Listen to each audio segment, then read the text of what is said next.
اعوذ باللہ من الشیطان الرجیم بسم اللہ الرحمن الرحیم یا ایہا الذین آمنوا لا تقدموا بین یدی اللہ ورسولہ واتقوا اللہ ان اللہ سمیع علیم یا ایہا الذین آمنوا لا ترفعوا اصواتکم فوق صوت النبی ولا تجهروا له بالقول كجهر بعضكم لبعض أن تحبط أعمالكم وأنتم لا تشعرون۔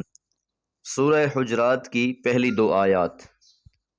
ترتیب قرآن کے لحاظ سے یہ 49ویں سورہ ہے، 18 آیات 2 رکوع پر مشتمل ہے۔ معنی و مفہوم کے لحاظ سے سورہ فتح کی یہ تکمیل ہے۔ سورہ فتح کی آخری آیات میں تورات کے حوالے سے رسول اللہ صلی اللہ علیہ وسلم اور اصحاب رسول کی جو صفت بیان کی گئی، محمد الرسول اللہ والذین معہ اشداء علی الکفار رحماء بینہم، محمد صلی اللہ علیہ وسلم اللہ کے رسول اور جو ان کے ساتھ ہیں کفار کے لیے سخت اور آپس میں مہربان ہیں۔ اب سورہ حجرات کا تعلق اسی آیت مبارکہ کے ساتھ ہے۔ اس سورہ مبارکہ میں مقام رسالت کو واضح کیا گیا ہے۔ جو لوگ نئے ایمان لانے والے تھے ان کو تنبیہ بھی کی گئی ہے، ان کی اصلاح بھی کی گئی ہے۔ خاص طور پر جب نئے نئے لوگ اسلام میں داخل ہوئے تو ان کی طرف سے بعض ایسی باتیں سامنے آئیں جن سے یہ معلوم ہوتا ہے کہ نہ تو وہ مقام رسالت سے آشنا تھے اور نہ ہی وہ اسلامی معاشرے کی روایات کو جانتے تھے۔ یا ایہا الذین آمنو، اے لوگو جو ایمان لائے ہو، لا تقدمو، تم آگے نہ بڑھو، تم پیش نہ کرو، بین یدی اللہ، اللہ کے سامنے، ورسولہ، اور اس کے رسول کے سامنے۔ کہ اے لوگو جو ایمان لائے ہو، تم اللہ تعالیٰ اور رسول کے سامنے اپنی رائے مقدم نہ کرو۔ خطاب اگرچہ عام مسلمانوں سے ہے، لیکن یہ بات بتدریج واضح ہو جائے گی کہ اطراف مدینہ کے بدوی قبائل جو اسلام کی ابھرتی ہوئی طاقت سے متاثر ہو کر مسلمان ہوئے، ابھی ان کے دلوں میں ایمان اچھی طرح رچا بسا نہیں تھا، انہوں نے اسلام کو صحیح طرح سمجھ کر قبول نہیں کیا تھا، بلکہ یہ مرعوب ہو کر داخل ہوئے تھے۔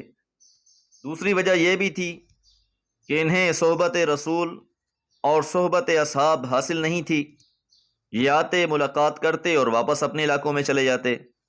اور تیسری بات یہ بھی تھی کہ ان کے ذہنوں میں یہ غلط فہمی بھی تھی کہ باقی علاقوں میں تو جنگیں ہوئیں، انہوں نے شکست کھائی اور اسلام قبول کیا، جبکہ ہم نے اپنی مرضی سے اسلام قبول کیا ہے، لہذا اس بات کا احسان جتلاتے۔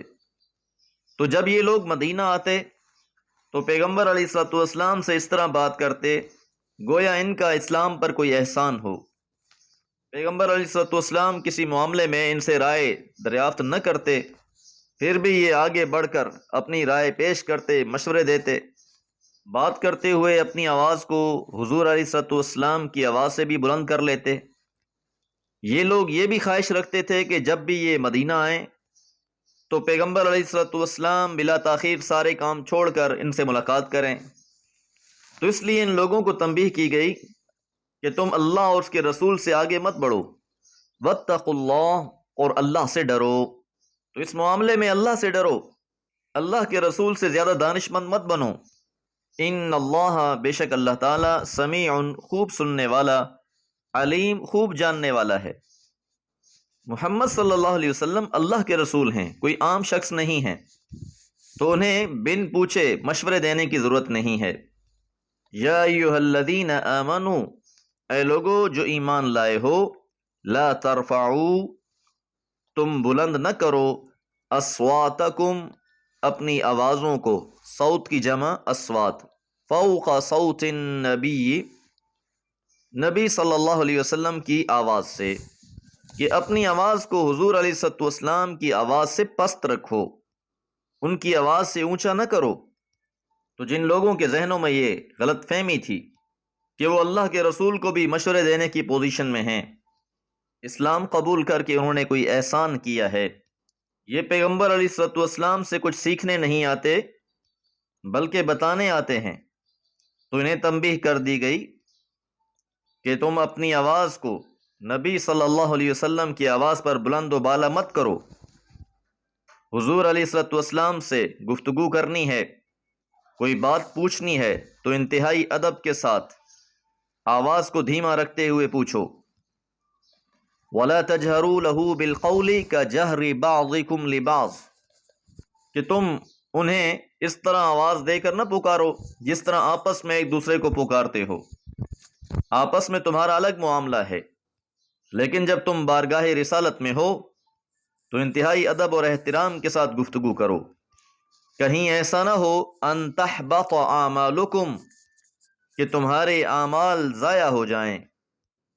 تو یہ بدوی لوگ پیغمبر علیہ الصلوۃ والسلام کو مخاطب کرنے کے لیے یا رسول اللہ کہنے کے بجائے یا محمد کہہ کر پکارتے، تو انہیں اس بات سے بھی منع کر دیا گیا کہ مقام رسالت کو جانو، اور اگر تم نے مقام رسالت کا لحاظ نہ کیا تو تمہارے اعمال برباد ہو جائیں گے۔ وَأَنْتُمْ لَا تَشْعُرُونَ، اور تم کو احساس بھی نہیں ہوگا۔ قرآن مجید کی ان آیات میں لطیف سا اشارہ بھی ہے۔ پیغمبر علیہ الصلوۃ والسلام انتہائی بردبار تھے، آپ بہت سی باتوں کو برداشت کر لیتے، آپ کو کوئی بات اچھی نہ لگتی تو بھی خاموش ہو جاتے، لیکن اللہ تعالیٰ ایسی باتوں پر تنبیہ فرما دیتے تاکہ لوگ مقام رسالت سے آشنا ہو جائیں، انہیں ادب رسول سے آگاہی ہو جائے۔ تو یاد رہے یہ ان خاص بدوی لوگوں کے بارے میں تھا، وگرنہ اصحاب رسول تو آپ کی مجلس میں انتہائی ادب و احترام کے ساتھ بیٹھتے، کوئی گفتگو نہ کرتے، بیجا سوالات سے بچتے، اپنی آواز کو دھیما رکھتے۔ دعا ہے اللہ تعالی ہم سب کو بھی حضور علیہ الصلوۃ والسلام سے سچی محبت نصیب فرمائے، آپ کی اطاعت میں زندگی گزارنے کی توفیق عطا فرمائے۔ وما علیہ الا البلاغ۔